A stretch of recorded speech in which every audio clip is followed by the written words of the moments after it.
বক্তৃতা দেয়, বক্তৃতার শেষে কিন্তু একটি টোন শোনা যায়, সেটা হচ্ছে সামনে জাতীয় নির্বাচন। আর আমরা যারা ছাত্র দল, স্বেচ্ছাসেবক দল, যুব দল, তাঁতি দল, শ্রমিক দল, যে দলই করি, আমরা ধানের শীষের ব্র্যান্ড অ্যাম্বাসেডর। আমাদের সামনে একটাই লক্ষ্য, ধানের শীষ কেমনে ভোট পায়, ধানের শীষের লোকবল কেমনে বৃদ্ধি হয়। আমরা আসলে কখনো নিজের কাছে প্রশ্ন করি কিনা জানি না, যে না খালি দলই করি, যে আমার কারণে কি ধানের শীষে একটি ভোটও 5 তারিখের পরে বাড়ছে না কমছে। সবাই একটু আত্মসমালোচনা করে দেখবেন।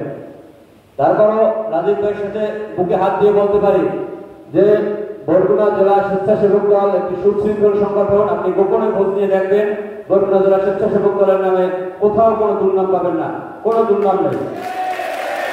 এবং আপনি আমাদেরকে যে নির্দেশনা দিয়েছেন, আমরা ওই নির্দেশনা অনুযায়ী বরগুনা জেলা স্বেচ্ছাসেবকের প্রত্যেকটা ইউনিট, এমনকি আমরা প্রত্যেকটা ওয়ার্ড পর্যন্ত খোঁজ নিয়েছি, কোনো কলঙ্কিত লোক নেই। এবং যদি কোনো কারোর মধ্যে এরকম কোনো প্রবণতা দেখা যায়, তাকে আমরা সাথে সাথে সতর্ক করে দিয়েছি, এবং সতর্ক না হলে সাথে সাথে তার বিরুদ্ধে আমরা ব্যবস্থা নিয়েছি।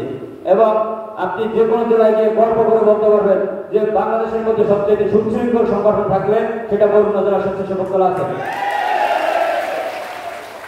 সংগ্রামে উপস্থিতি।